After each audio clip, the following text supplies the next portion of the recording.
Thanks so much for joining us for today's webinar. We hope that the information presented is useful for you. Please consider sharing this resource with other caregivers. Also, please consider making a donation at the end of the presentation so that we can continue to provide these webinars free of charge. So welcome to this webinar, Compassionate Communication for Persons with Memory Loss with Dementia. So I'm excited to be giving this presentation. I have found it to be incredibly helpful for families to learn how to interact with their folks in a more kind and productive way, making life easier on everybody. So we're going to talk about first how to understand the impact of dementia on the person and how it affects their ability to communicate. Understand how effective communication and flexibility leads to prevention of or reduction of challenging behaviors. And hopefully learn some new skills to enhance the quality of life for everyone. So dementia is a general term. It simply refers to a group of symptoms. That's all. It is not a diagnosis. The #1 cause of dementia is Alzheimer's disease. Approximately 60% of the time when an individual is suffering from a dementing illness and they're over the age of 65, they have Alzheimer's disease. It's caused by changes in the brain that contribute to numerous changes in cognitive abilities. So what you're seeing now is a cross-section of the brain. So if my head was a toaster, it would be a slice. So the normal brain slide is the slide depicting a brain of a robust brain, a beautiful brain. I hope my brain looks like this, of an elderly individual who died of something other than Alzheimer's or another brain condition. And then, of course, the Alzheimer's brain, this is the brain of an individual who died of advanced Alzheimer's disease. And you can see the significant differences. The cerebral cortex is the outside wrinkly layer of the brain. You can see the incredible change, the loss of the cell loss in that area. And that is where, and we'll talk more about this, judgment and reasoning and focus and my ability to think in abstract ways, language, all of that resides. You can see the huge cell loss in the ventricles where the cerebral spinal fluid flows. And in the bottom portion on both sides of the brain is the hippocampus, which is largely responsible for the formation of long-term memories, and that's pretty much missing in the individual with the advanced Alzheimer's brain. So let's talk more about the specific changes. Memory. This is what jumps out at us. Most people, when they think of diseases like Alzheimer's disease, they think, wow, poor short-term memory. And there's a reason for that. We believe one of the first structures of the brain that's attacked by this disease and many of the other dementing illnesses is the hippocampus, the double structure deep in the brain behind the ear. And again, it is responsible for, it's the conduit for short-term experiences to be more fully integrated into long-term memory. If the hippocampus is not working well, you are not going to remember recent events. Language and communication also reside in that outside wrinkly layer that I talked about just a few moments ago. So my ability to express myself can be and often is impacted. My ability to understand language and also reading, writing and reading language can also be impacted. Executive functions is a group of symptoms, cognitive domains, specifically my ability to reason, and we'll talk a lot more about this. Judgment, reasoning, my ability to focus my attention, my ability to think in abstract terms. Insight can and often is affected, which falls under executive function, and organization, my ability to organize myself. Visual spatial changes can and often do happen, so my ability to judge distances appropriately, my ability to determine color, to determine texture. Depth perception, my ability to determine whether a change in the pattern of this carpet represents a change in the height of, change in the height of the flooring. So we often can see individuals who have this problem with Alzheimer's having difficulty determining, is this higher or lower, this new surface, this new color, versus where I'm standing now. And you can imagine that if an individual with this has these visual spatial challenges early in the disease process, how it would influence their driving. So I've seen folks that present themselves just like anyone here, perfectly well, talk very well, no blunted affect, just engaging, and yet they're very impaired behind the wheel. And then behavioral challenges. In the beginning, what we typically see is individuals who push back. It is either they lack insight or they're afraid. Loss of control, denial, very powerful forces. And so these individuals push back. So you're the reason that I can't find my purse. You moved my purse. Or worse, you stole my purse. Or I missed that appointment because you told me it was at 2 o'clock when you know that you told me that it was at 1 and you even wrote it down for me. But I'm pushing back because it's very scary to admit that something bad is happening right here. We also see people start to self-isolate. So these individuals don't accept invitations as often. Things that I formerly enjoyed, going to sporting events and gatherings, I don't do as much. Maybe I've been embarrassed or felt disoriented in a group setting, and so I'm starting to avoid those more, and I don't invite people over as much for the very same reasons. So these are the big 5. And we only have to have a significant decline in 2 of these cognitive domains in order to be considered having a dementia. But I want to stress significant. We're not talking about forgetting where you put the keys. We're talking about significant challenges that make it difficult for me to function in my environment. Only 2 out of these 5 over the age of 65, and I have a diagnosis, well, there I go again, I have dementia. And as I said before, the #1 cause of dementing illnesses by far is Alzheimer's disease. So what happens when parts of communication start to break down? Can you imagine? Can you imagine what it would be like when you know that you were good at this before, and now you're more and more challenged? Too many people are talking, I can't follow the conversation. It must be so frustrating. It must be so isolating for that individual. And I lead a group of early stage folks, and they tell me this, that the changes that I am seeing, specifically around communication, are making my life, are reducing the quality of life and making it more difficult for me to get along in my world. So, confusion. Confusion comes from my brain, which is weakened by this disease, in managing all of the information that I've been exposed to. It's very challenging, and as I'm tired or ill or other factors, it makes it even more challenging. This is why often we see people getting irritated, more agitated, more confused at night. So this dynamic is occurring, and I feel uncomfortable. My body feels uncomfortable. I'm stressed. So I'm perhaps starting to have a stress response. So maybe my palms are sweaty, my heart is pounding, whatever the stress response is for me. And so I'm starting to feel uncomfortable, and I'm less able to access the coping tools that I have used my entire life to mitigate that.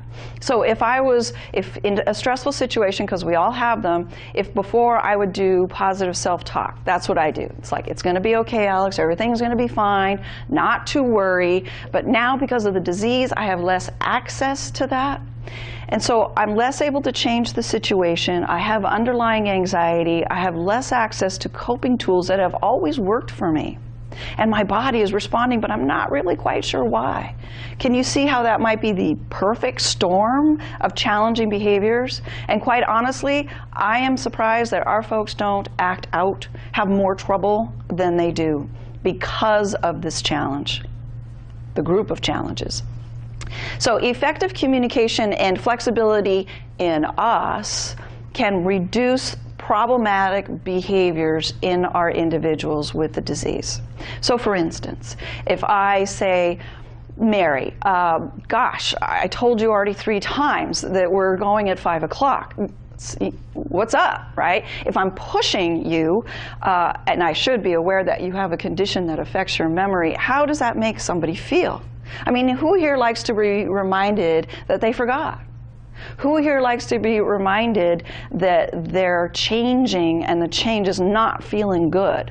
And our folks, I guarantee you, because I hear this all the time, are constantly reminded, whether it's overtly or just because of the situation, they're constantly reminded that I'm changing and it doesn't feel good. I've had individuals in my early stage group say things like, I feel like my head is in a fog. I have really a hard time concentrating. I used to be really good at this, and now I can't even organize a file folder anymore. It can be so discouraging. So for us to trigger these deep feelings can make things really challenging, and if we can avoid us contributing to the problem and actually working towards changing ourselves, changing the situation, or changing the environment to make things better, it's better not only for the person with dementia, but certainly it's better for everyone else. Everyone else. So it's important and incredibly helpful for us to understand what isn't possible to change. This individual has a disease process that affects their memory and cognition.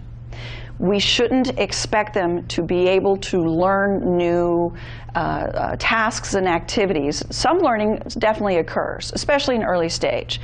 But often our expectations are way beyond. And part of our role at the Alzheimer's Association is to work on reasonable expectations. So I had a person in my support group recently say, well, I had to go, and I left his lunch in the refrigerator, and I left a note out saying, your lunch is in the refrigerator, all you have to do is just heat it up in the microwave for 1 minute. And I got home, and it wasn't touched. And I said, Dan, why didn't you eat lunch? It was right there, especially when Dan's complaining about being hungry. In the group, another group member said, they have a condition that affects their ability to do what you ask them to do. The memory part and the following through on tasks, it can be really challenging for our folks. So we need to adjust our expectations to be much more reasonable. So understanding what isn't possible to change. Thoughts, beliefs, actions significantly impact our folks' behavior. Well, it actually impacts all of our behavior. If I start thinking in a particular way, like Susan's being rude to me. Susan is bossing me around. By the way, that's a very common lament that I hear from my early stage groups who know that their loved ones love them. Okay? They know this, and yet they say, I'm so tired of being bossed around. I'm so tired of control being taken away from me. I can still do this. So can you imagine a person who's having these kinds of experiences and is thinking in this particular way? Over time, the beliefs, my belief system around that, whether Susan is bossy, Susan doesn't have my best interests, or I am lacking, I am less than because of these changes, can affect the way I behave. I know when I feel badly about something that's going on, I'm not always on my best behavior.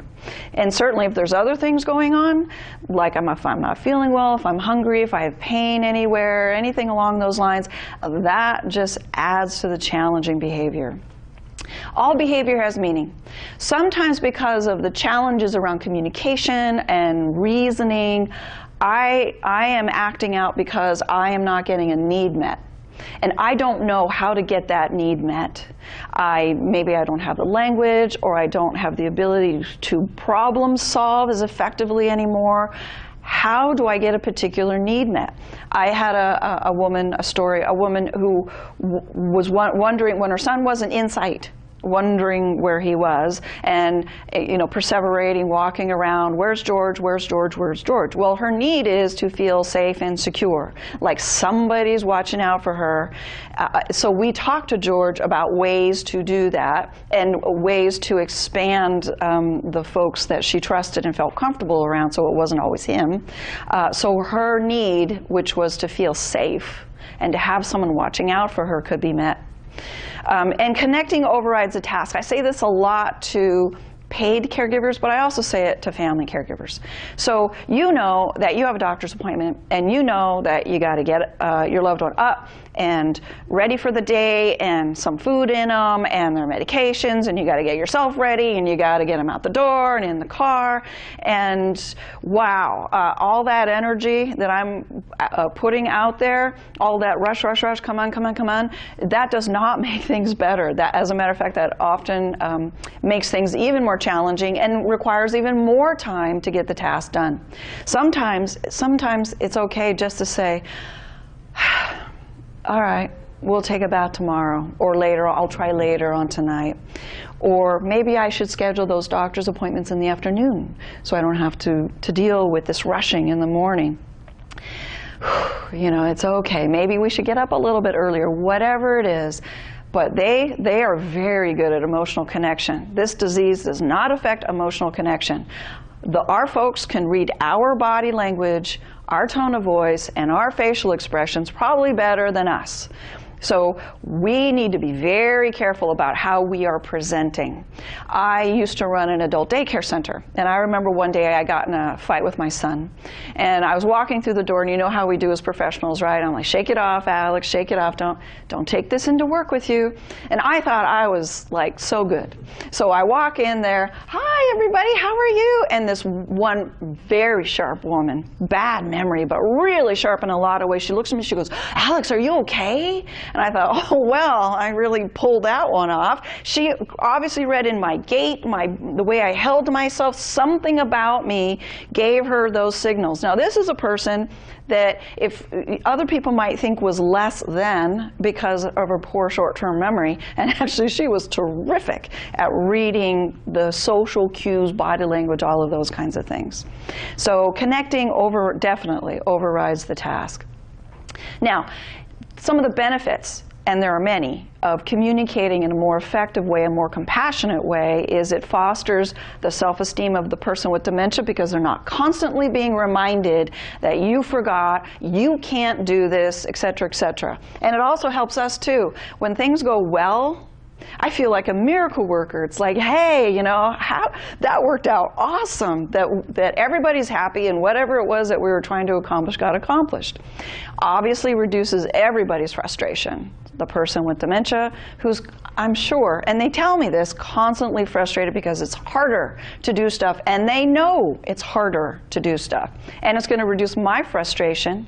I had a gentleman call me and say, I need patience, Alex, give me patience. And I said, I can't give you patience, but I can teach you techniques that might be helpful to you in terms of not having to rely on the patience all the time. So I said, what happened? He goes, well, Mom and I get home about the same time, her from the day program, me from work, and our pattern is to feed the dog and then I start dinner. And this is what we've been doing for a very long time. And he said, Mom kept asking me because she couldn't remember. He goes, I know that. She couldn't remember. Did you feed the dog? Did the dog get fed? Did Rover get fed? Is Rover okay? Is he hungry? Did he get fed? Did he get fed? You know, and he said, I couldn't take it anymore, and I yelled at her, and then she cried, and I felt so bad. So give me patience. Give me something. I said, okay. I'm a very visual person, and I'm visualizing the environment. He said that they feed the dog in the kitchen, and then he gets to work. I said, all right. The time is clearly a trigger. Let's look at environmental triggers. The time is clearly a trigger. So can you cover the clock or get rid of the clock, at least during that block of time between 5 and 7 when she's doing this? He goes, okay. I said, all right, call me back. So he calls me back a few days later and said, okay, it's a little bit better. What else do you got for me? And I said, well, the trigger, one of the triggers may be the empty dish, because how long does it take most dogs to eat? About 30 seconds, okay? So why don't we whisk away that empty dish so she's not looking at that empty dish for hours? He says, okay, call me back. So he did that, he called me back, he goes, it's better, but I'm gonna be greedy, can you give me something else? I said, yeah. Let's get rid of the dog. Meaning, I'm not a bad person, I like dogs. Meaning, let's just put the dog in a safe area where it can be comfortable, out of sight. Out of sight, out of mind. Now, for some people that wouldn't work because now I'd be looking for the dog. But in this case, it worked beautifully because it was only a 2-hour block of time. It was actually less than that whenever they got home to whenever they started eating their own dinner. So as long as he could manage it during that brief period of time, it was a manageable behavior. So he called me back and he said, okay, it still happens, but it's so much better, and now I can answer the question 10 times as opposed to 50 times. So reduces frustration, strengthens independence. Our folks are really holding on tight to independence, and I don't blame them. We all like to feel like we have control over our lives and the decisions that we make that manage our lives. If we communicate in a certain way, we can foster the perception and the truth of having more choices. So for instance, if now mom is getting really confused by all of her clothes in the closet and just has no idea in the morning what to do, and it's creating anxiety and frustration and she can't move forward, well, let's go through the closet and get rid of some stuff, maybe a lot of stuff, and organize it, maybe by outfits, maybe put the stuff for the winter away while it's summertime, those kinds of things. Simple choices. And then she could pick between the 7 or 8 outfits that are weather appropriate and, you know, clean and go together, that kind of thing. So that's just one example of changing something to help mom be more independent. And certainly enhances your relationship. If you're not arguing all the time, then your relationship goes better. And our folks may not remember the reason behind an altercation, but they sure will remember, at least a lot of the time, that I got issues with you, whatever those issues are. I got in a fight, not a fight, I had some words with an individual at the daycare center, and I came back a couple of days later. I had to be firm with her. This was a health and safety issue. She was not liking me. I came back a couple of days later, and she couldn't remember what the issue was about, but she says, there's that mean lady. I'm like, oh my gosh, I'm going to really have to work hard to live this down. I like this quote. I've learned that people will forget what you said, people will forget what you did, but people will never forget how you made them feel. And I think that this is true. In my 20 years of doing this work as a gerontologist, this is true.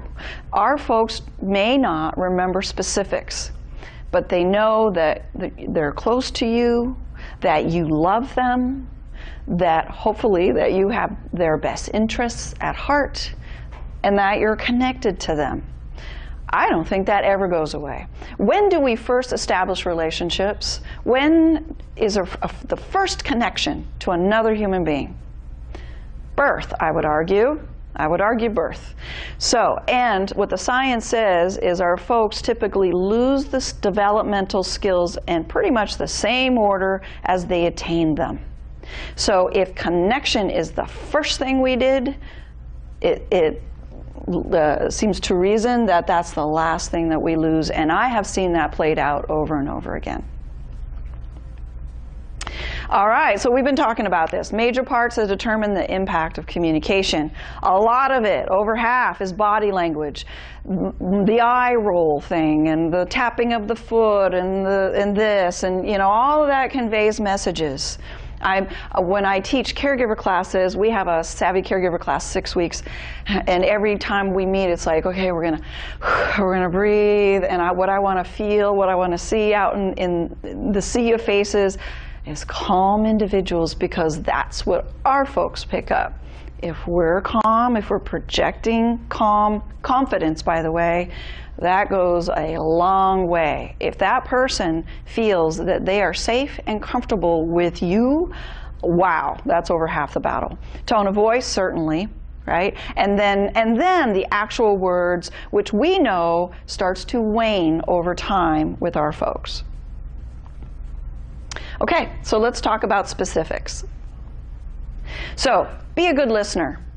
Good listening skills. Wow. Okay, by the way, these tips are going to help you in every relationship in your life, not just with folks with dementia. So express interest. When someone is telling you something or trying to communicate, look at them, make good eye contact, have a relaxed, pleasant expression. Look in their eyes. I am interested in you right now. You have my complete and undivided attention. Try not to interrupt unless you really don't understand where they're going. Simple things like paraphrasing. So what I think I heard was, and by the way, that is a terrific technique, by softening the words. Not, I know it to be this way, it's, I think what I heard was this. So it's not confrontational right from the get-go, and you're giving the person a little bit of wiggle room to get around that. I find that that's helped me in every relationship I've had in my experience.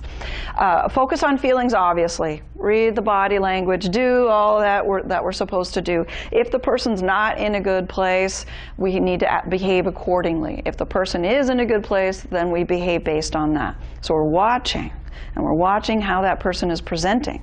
And here it is, be patient. I'm talking fast now because it's a presentation, and I know you guys can follow. Our folks, it's almost like translating. You know, who knows a second language? When you learned the second language, in the beginning, you were translating, unless you were very young. You're translating in your head. So someone says to me, you know, Alex, we're going to have lunch now, so come on over here and sit down. And I'm really thinking about that. Okay, lunch, I got that word, I got lunch, and I saw the gesture, okay, so I'm really working hard, okay? And then if you talk too fast, you say, give me more information, you say something else, wow, I can't keep up. So I have learned over the years to really slow it down. I go to the point where I think it's enough time, and then I wait a second or two longer. It's, of course, reading that person and how they're responding. If they're not responding, I usually try to repeat the same words in a simple fashion, as long as I felt like I constructed the sentence or the desire appropriately in the first place. As I said, establish good eye contact.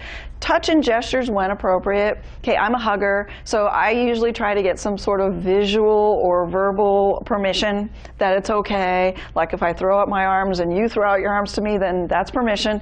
And I'm not saying it's for everyone in every situation, but older people are touched less than any other age group. Right? Think about it. Babies are always touched and held, and then as we get older, less and less and less over time. Older people aren't as cute as younger people. So the whole, and of course the whole respect thing, I get it. But our folks often are starved for touch.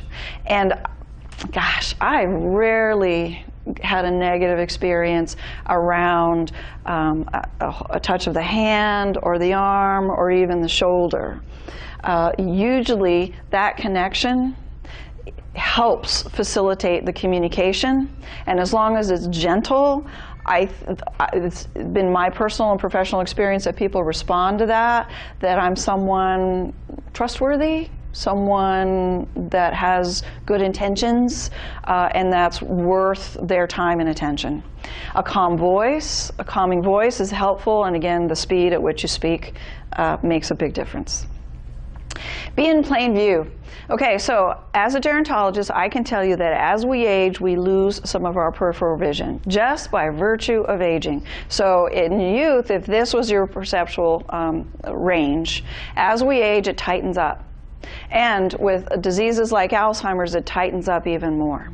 So if Pauline approaches me from here, I cannot see her, even though she might think that I can. And since my reaction time is also slowed with this condition, if she comes up pretty close and starts talking to me, she could startle me.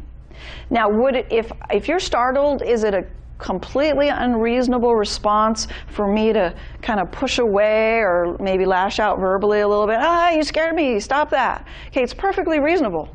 Okay, but she might think that I'm agitated or combative because in her mind it was perfectly reasonable that I saw her coming, that I knew that she was approaching me. So just keep that in mind. Try to avoid really bright or really dark settings. Glare is very difficult for just older people, but certainly for our folks interpreting that. So soft, muted light, but bright enough during the day and calming enough during the night can be very helpful. When you're communicating, engaging with an individual, it's good to reduce distractions. Now, if you're listening to music and that person loves music and is tapping their toes, that's great. Okay, but if it's a challenging moment, usually a calm environment is the way to go. The less activity going on around here enables me to grasp and to hold on and to focus and behave optimally when there's less going on. All right, think ahead. I work with lots of folks and I tell them all this. If you know that bathing is going to be a challenge, think before you walk in the room how you're going to approach it, and definitely have a plan B and probably C and D as well. So if mom has been consistently resistant, if I go in there, especially if we had a bad experience, and I go in there and say, Mom, today is Tuesday and you agreed that you would bathe on Tuesdays, so I'll get the shower ready for you. Okay, that was a little bossy. And then Mom says, no, I bathed yesterday, or whatever she says, right? She's not going there. Well, first of all, I suggest that's a little bit too direct for most of our folks. These are generally effective methods, what we call GEMS. So maybe my approach would be something softer, like, hey, Mom, we're getting ready for our day, and we're going to wash up. So I'll just go ahead and start getting everything started so we can get cleaned up for our day. So I didn't make it just about her. I made it about us and part of a normal routine, and I softened it. We're just going to wash up, as opposed to you have to get in that shower where you hate going and you feel cold or whatever the reasons are. I don't present it that way because you're going to fight me tooth and nail. Now, despite my best approach, if Mom says no, okay, well, it might be best to put it off for a few minutes or an hour if I have that luxury, right? Or if truly it's only been a couple of days since she bathed, maybe we can wait. So for me to be more flexible, to kind of let go of, oh my gosh, we need to bathe every single day, that's just what we do, and okay, relax and try to be more open. This disease changes everything. And we need to be aware that we need to change too if the caregiving situation is going to be successful for everybody. So think ahead on how you're going to approach the situation and be willing to just, okay, internally of course. All right, Alex, this is not working, let it go. I'll come back later. And at a support group meeting just a week ago, someone told me they did exactly that. Mom was resistant. She didn't want to get up. She was tired. She didn't feel well. She knew that we needed to get Mom to the daycare because I had other things going on. So she decided, smart woman, she was going to take a time out because she could feel the frustration and anxiety in herself, and that was just triggering her mom. So she went and talked to her sister on the phone, like, calm me down, Mom's doing this again. And then went in like she had never been there before and said, hey, Mom, all right, let's get up and start our day. And Mom says, okay. Okay, sometimes that's all it takes. Now, I know I'm making it sound particularly easy. Sometimes it is, if we have the right approach, and sometimes it just isn't. And this is, I think, where I want to put in a plug for the Alzheimer's Association, that even if you follow all of these approaches and you do them perfectly, sometimes this stuff doesn't work. So call us, and we can kind of coach you through that process. Give simple directions, not a lot of information at a time. Ask one question at a time. And make sure when you're asking a question that you're okay with, if it's a yes or no question, that you're okay with both answers. Otherwise, I'm going to ask you to rephrase it. So if I say, Mom, let's get up, let's go to daycare, and she says no, okay, okay, that's not working very well. So I'm not going to, even though it feels mean for me to ask, Mom, let's go to, I'd like for us to go to daycare, would you like to go? That's a polite thing. We were socialized with that, and I get that. And this disease requires change. We have to be a little bit different on how we're approaching things. So if, for instance, you're presenting the idea of a day program to Mom. You know Mom's really social and she'll love it, but she's afraid. She knows that she has poor memory. It's so much easier just to stay home and not have to deal with the anxiety of going someplace completely new. Okay, I hear this all the time. So maybe you could say something like, there's a senior social day program, and on Mondays they have art, which I know you love. They have this terrific painting program. And on Wednesdays they have music, and I know you love that. So which one sounds better to you? Okay, so you're not presenting it as a yes or no. It is an either or. I ran a daycare center for 6 years, and I have found that if we have a softer approach, the right approach, not asking but giving choices and sticking with it, that folks stayed. Very few people didn't make it through the 2 weeks. Now it happens. Maybe it's too soon in the process or too late, but often, as long as we approach it appropriately, we could get the folks there. And once they got there, by the way, most people loved it. Very social, you know, loved everybody. Everybody knows your name, right? Who doesn't like that? Who doesn't like to talk about themselves and share stories? And your family's heard them at least 1,000 times. Well, you have a whole new audience, right? So our folks, once they get there, they usually love it. The adjustment period isn't often very long. Be mindful, again, of how a person is presenting themselves to inform you on whether or not you want to pursue a certain course of action. It's a good day for Mom. Mom's looking good. She's smiling. Today's a day program day. But if Mom is grumpy and, you know, she's got that look about her like, whoa, and I have a choice, maybe instead of pushing it, I might want to just let it go. So match activities to abilities. We talk about this all the time. Sometimes our folks aren't able to do what it is that we're asking them to do because of the changes that come with the disease.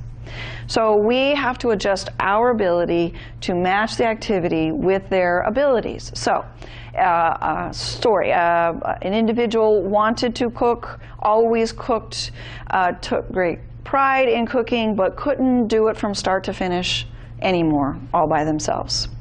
And when they tried, there was great frustration. It was just this exercise in anxiety and frustration. It just spiraled. It was bad. So we coached the family around, okay, why don't you break it down into tasks and approach it one task at a time, because it's an overlearned behavior. So instead of just saying, Mom, make dinner, you say, we're going to have dinner soon. I'd really like you to help me, because I know that salad you make, wow, it's incredible. Can we start with the salad? And, you know, whatever Mom's able to do with ease, so she feels good about what she's doing. And then maybe you can start on the next part of the meal and have her do what you feel is safe and that she can do, and always adjust. Because with this disease and other diseases, there's fluctuations in performance. So one moment, 1 hour, one afternoon, I might be really good, and maybe I can put together that meal if you tell me what you want, right? I do need some direction. But if I'm not in a good place, but I still want to help, then maybe you want to give me just the most basic type of task. And praise me. Praise goes a long way. It has to be sincere, but praise me, thank me for helping, for assisting with this lovely meal that we're now about to enjoy together. Definitely encourage activities of independence. If I am still able to eat independently, even though it may take forever, let me do it, especially if I want to do it. Let me do it. Encourage me to do the things I can do. And this is tough. How do I know whether it's possible or not? Well, it's like shifting sand, as I said before. We're constantly adjusting, constantly rethinking this, watching Mom, but not appearing to supervise. So it's a skill. You're walking by, you're kind of glancing at how Mom's doing. You're seeing that Mom's having a really hard time initiating with the fork. She's looking at it, can't quite figure it out. So I make it casual. I don't say something like, oh, you forgot how to use the fork.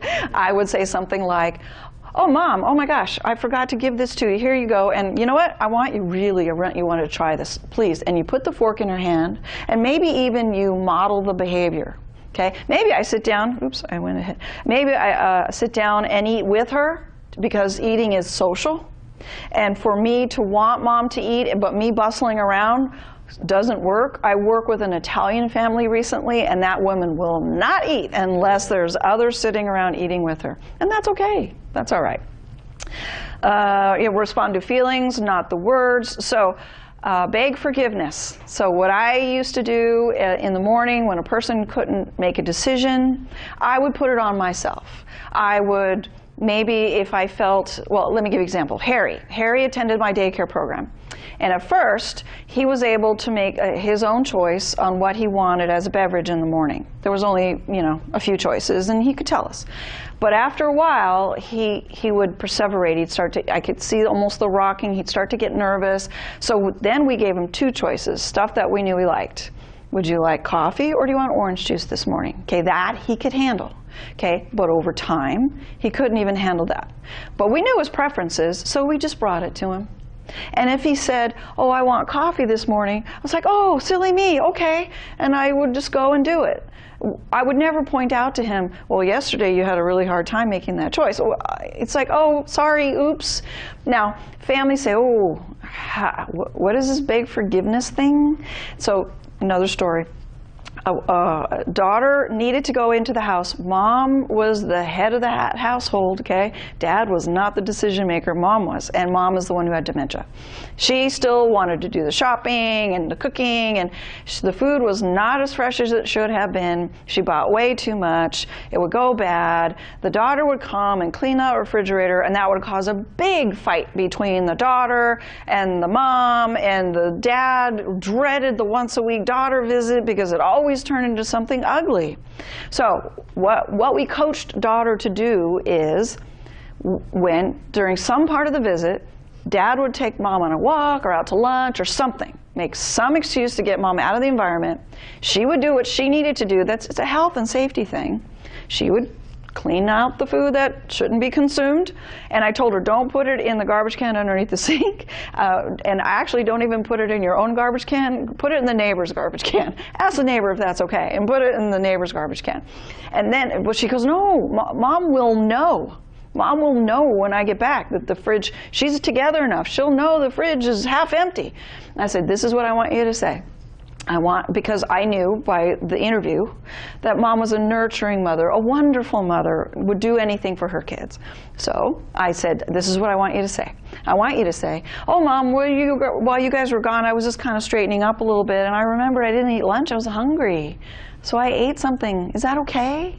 Okay, and she goes, that'll never work. And maybe, in another situation, maybe it wouldn't have. But I said, please just try it, and if it doesn't work, you can yell at me on the phone, but please just try it. So she did. And when I checked back with her, she's like, you will never believe what happened. I said, tell me, I can't wait. And she said, not only did it work, but Mom looked at me incredulously and said, for such a little thing, how can you pack it away like that?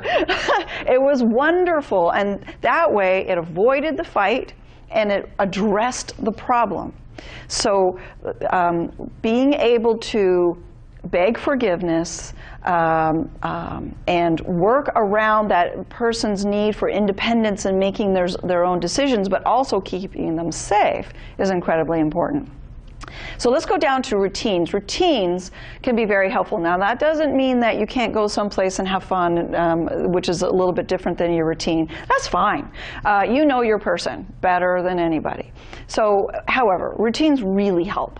If I know what to expect, if I know what's coming, almost universally, I recommend a whiteboard or some means of communication that's visible, that's easy, for the person to see. So and I don't care where it goes, on the fridge or wherever, someplace where the person can easily see the communication. So if you put on that whiteboard what's going on today, doctor's appointment at 10, lunch with Susie at 12, whatever it is, that way when the person's like, what's going on today? What are we doing? You can try to avoid that repetitive questioning, by the way, but also routines are comforting. I know what's coming.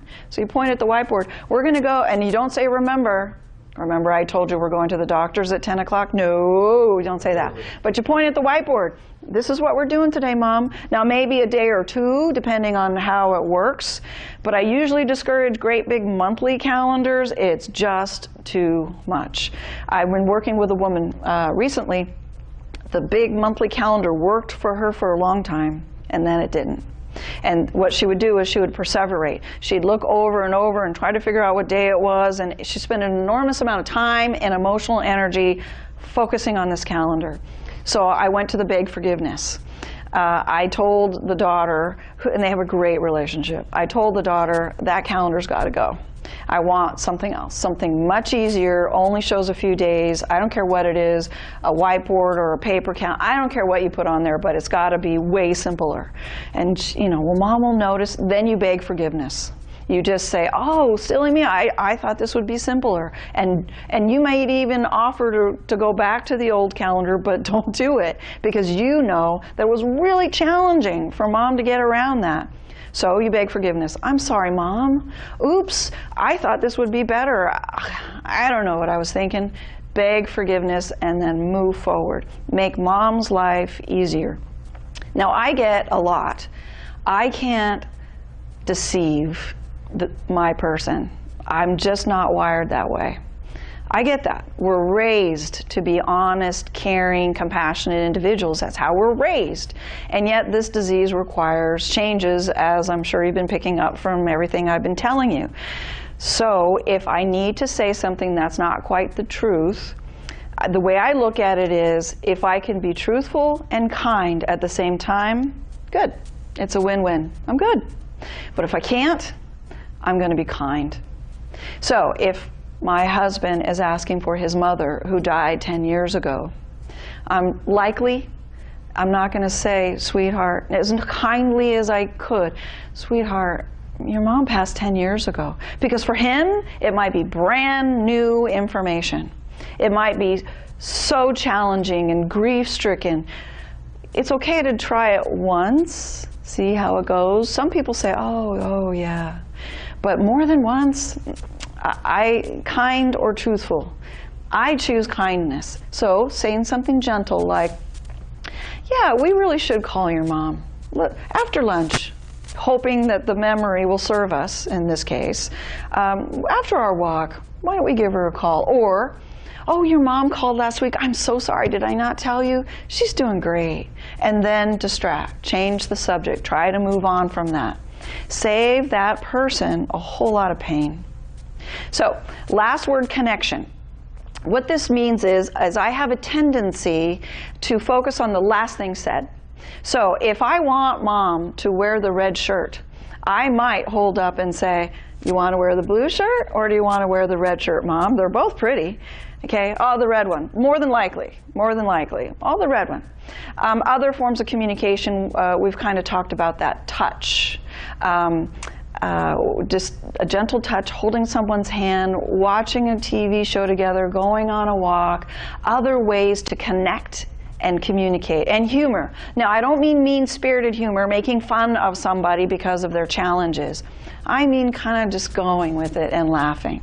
If a situation, if we're laughing, if we're laughing together, that's a good moment for us to be together and kind of laugh. As long as it's not at the expense of the person, I encourage humor. Better to laugh than to cry. So, some simple do's and don'ts. Repeat after you've paused, repeat if the person doesn't seem to be catching on. Accept blame, as I've been talking. I'm sorry, it was me. I moved your jacket. Oops.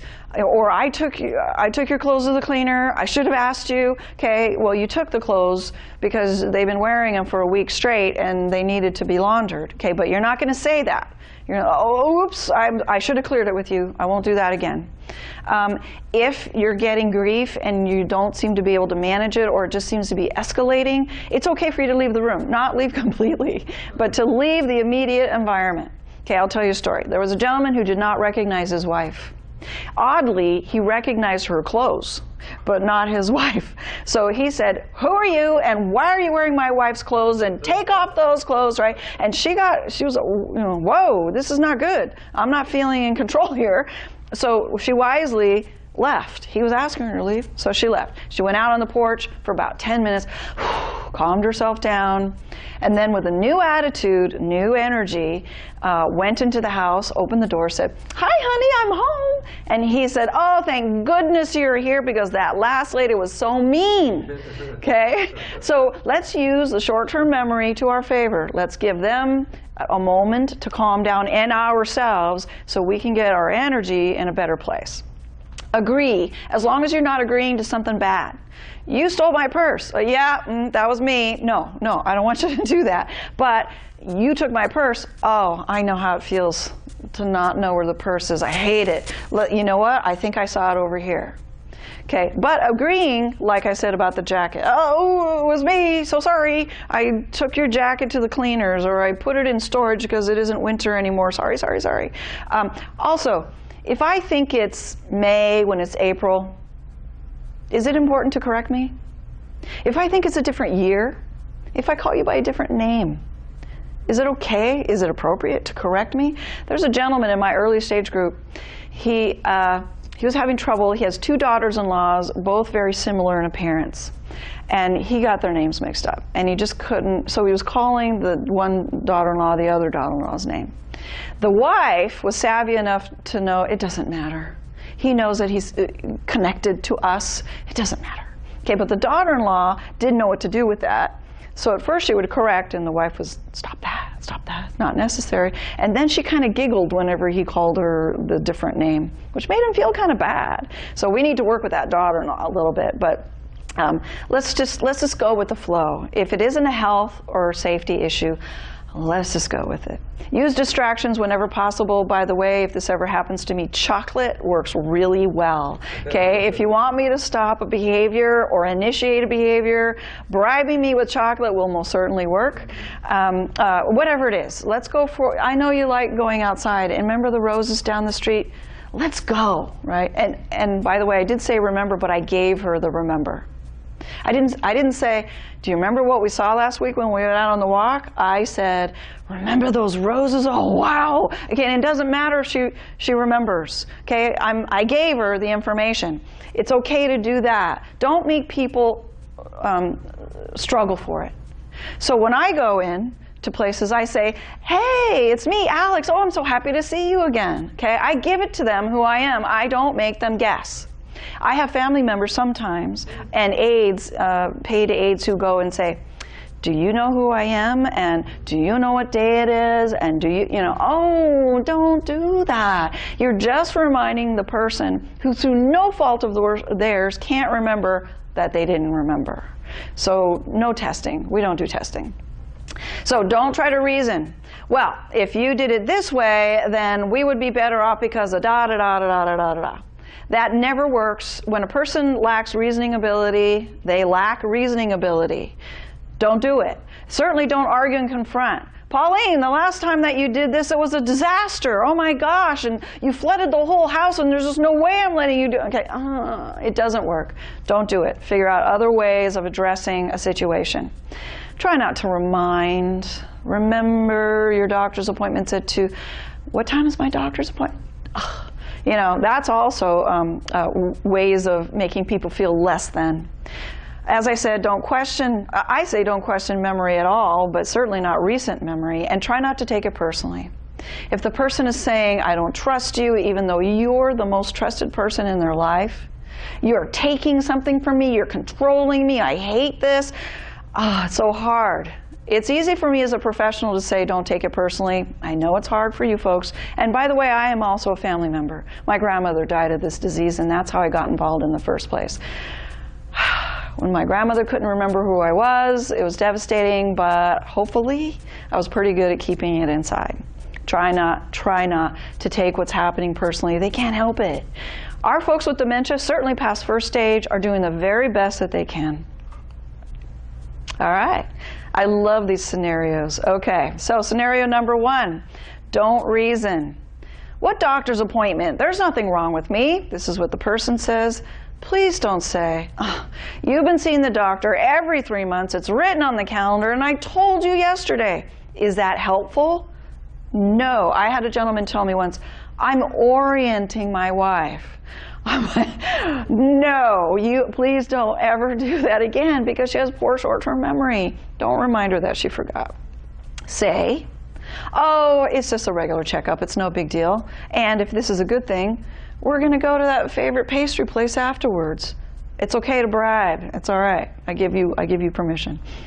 Okay. And, oh, I'm sorry. Did I forget to tell you? Oh, I hate it when I do that. Okay. Don't argue. I didn't write this check for $500. Someone at the bank is forging my signature. Yikes, you know that that's not the case.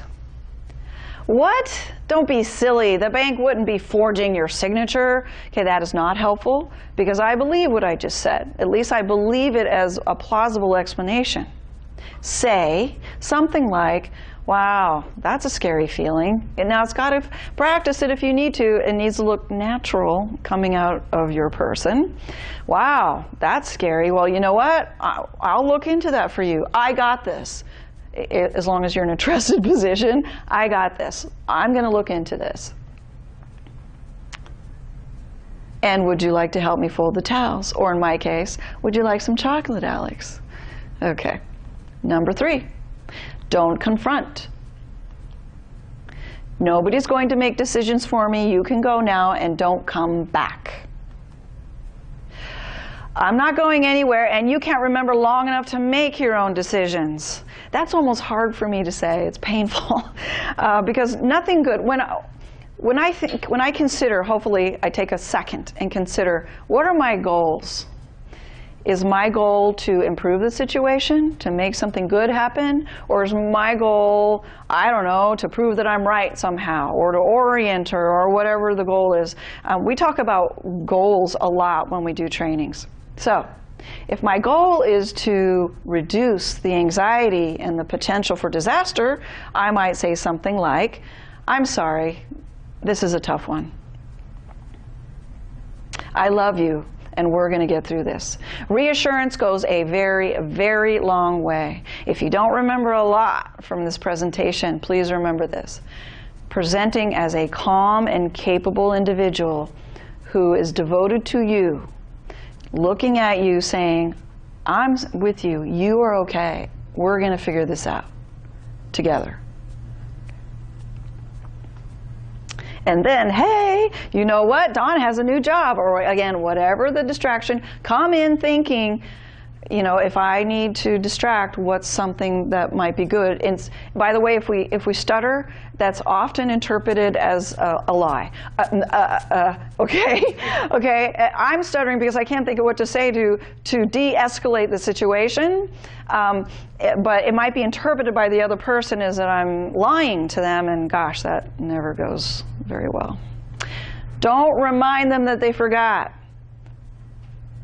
Joe hasn't called for a long time.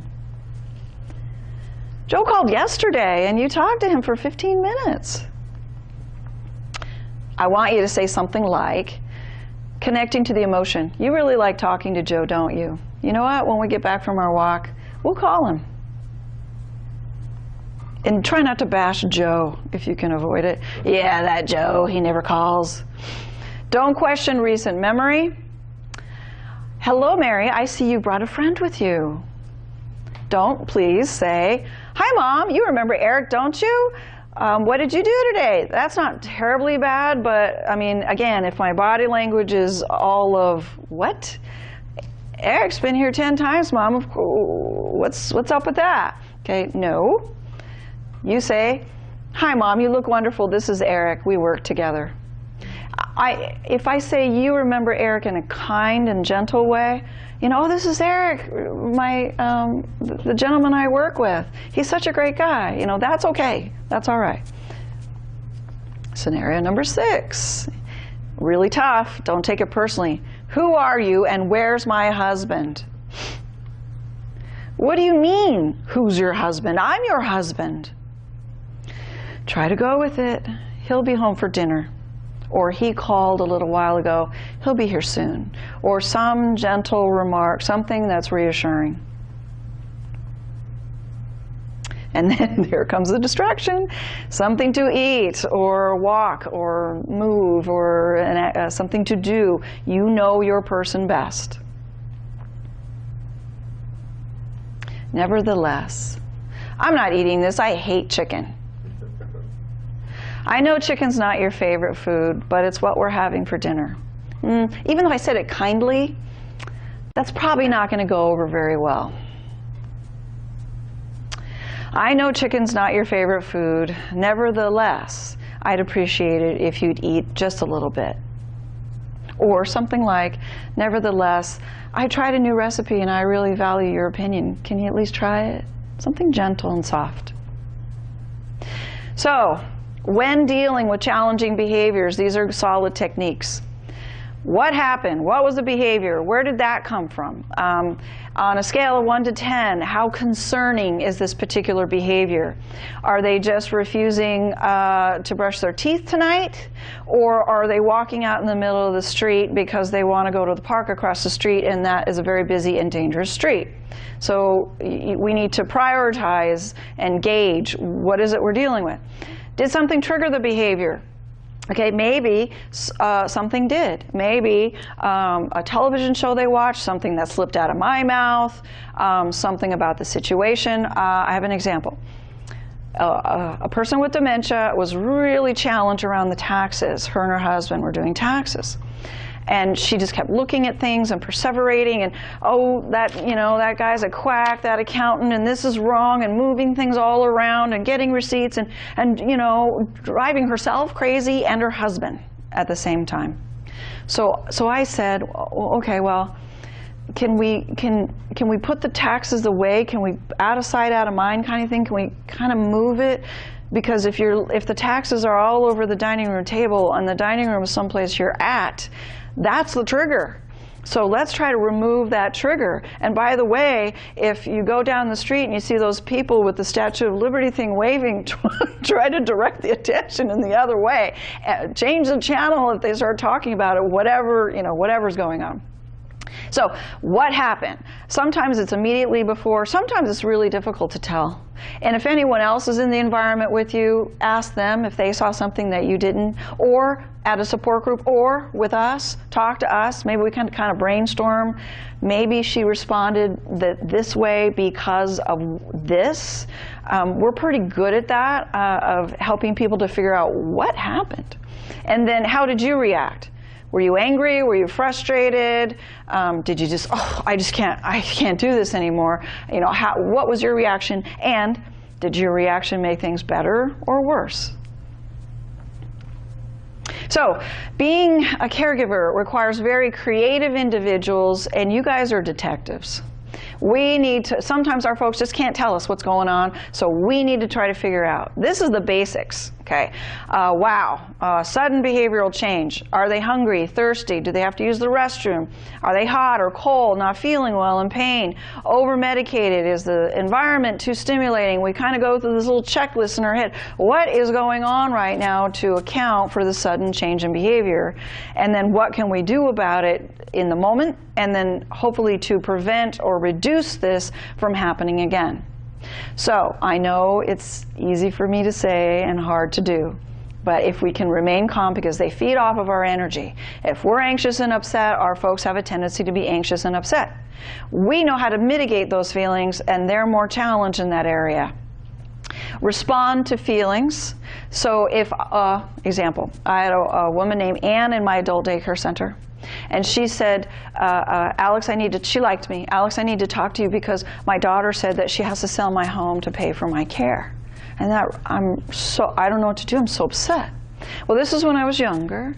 And I know that she's a very proud woman, a woman who didn't want to be a burden to her children. She wanted to take care of herself. So I went down that road. So I said, well, you said that you didn't want to be a burden. The house is your nest egg. This is kind of, one of the things that folks have to do if they need this resource, da-da-da-da-da-da. I went down the whole logic and thinking road. Now, she liked me, so she listened, and then she left. And then about 20 minutes later, the daughter came back and yelled at me, saying, what did you say to Ann? Okay, and the daughter liked me too. She was very frustrated. Ann couldn't communicate what was said. It's just that she was upset.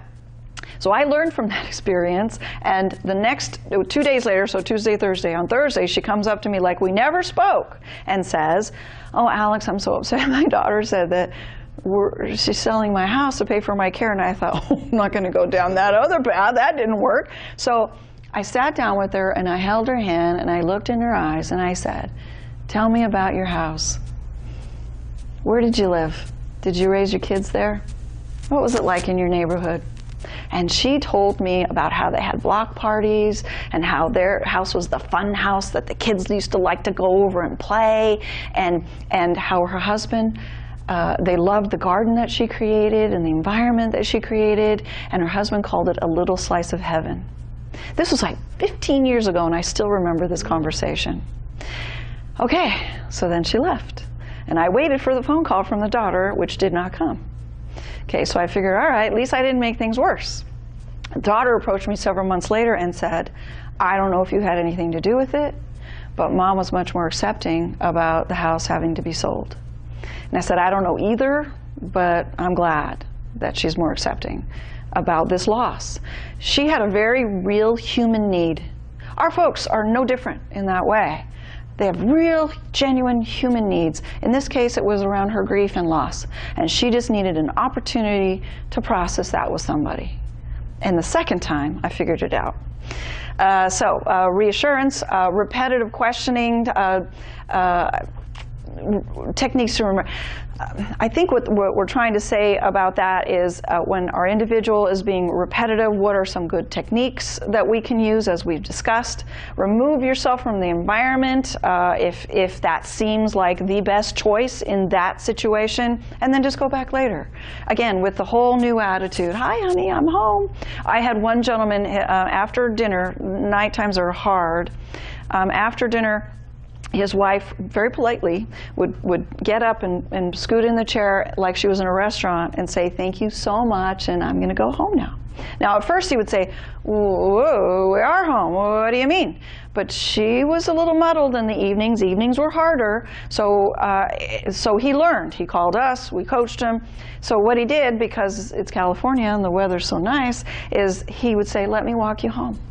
And they walked around the block, and he said, hey, here we are. Okay, and on the times that they couldn't do that, he made a simple picture book, a memory album, with just a few pictures of the house over time.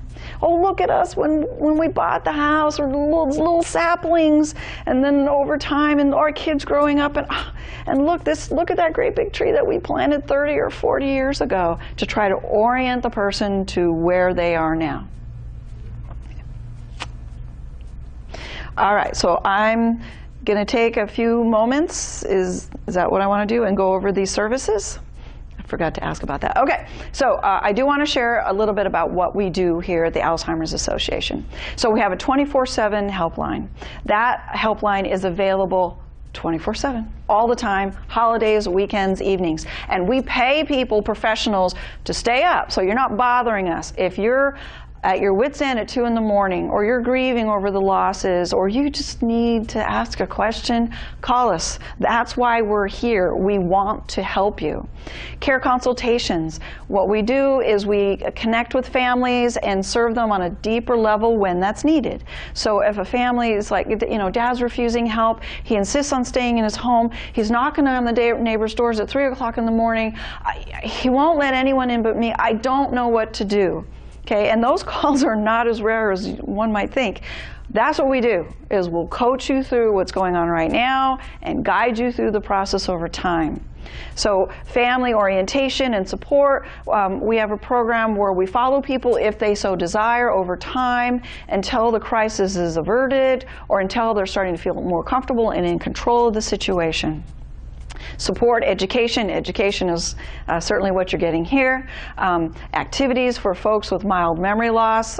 We have an early stage support group, as I've mentioned a couple of times, where folks who have the disease have an opportunity to talk openly with a trained professional about what it is that they're experiencing.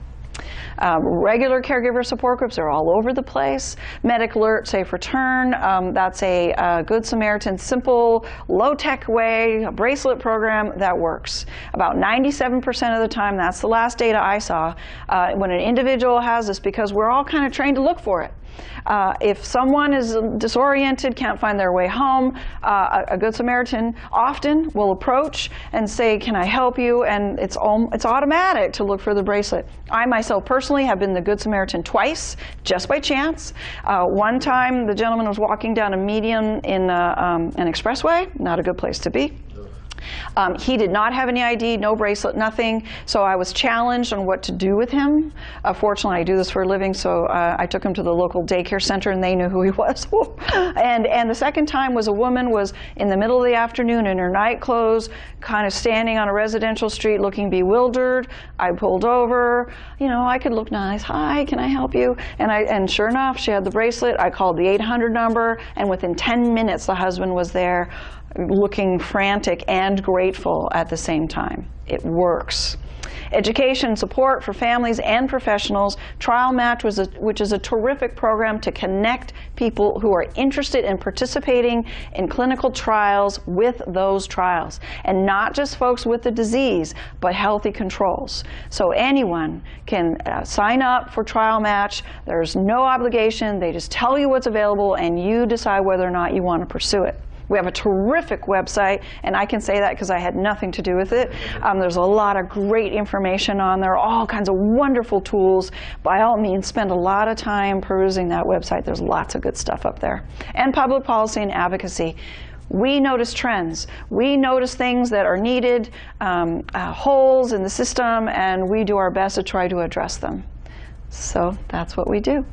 So the last slide. So again, this is focusing on some of the highlights from our wonderful website, some of the wonderful wealth of information and tools that you can use to help you look at your unique care situation and help you decide, maybe I should be thinking about someone in the home now, because these things are happening. Maybe I should think about adult day program or getting some other support based on the information I put in and what the program suggested that I might be doing. Terrific programs. I highly recommend them.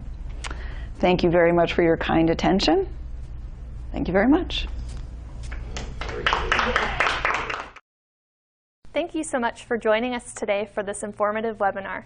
We'd love to continue providing these webinars free of charge, so please consider making a donation at the link below.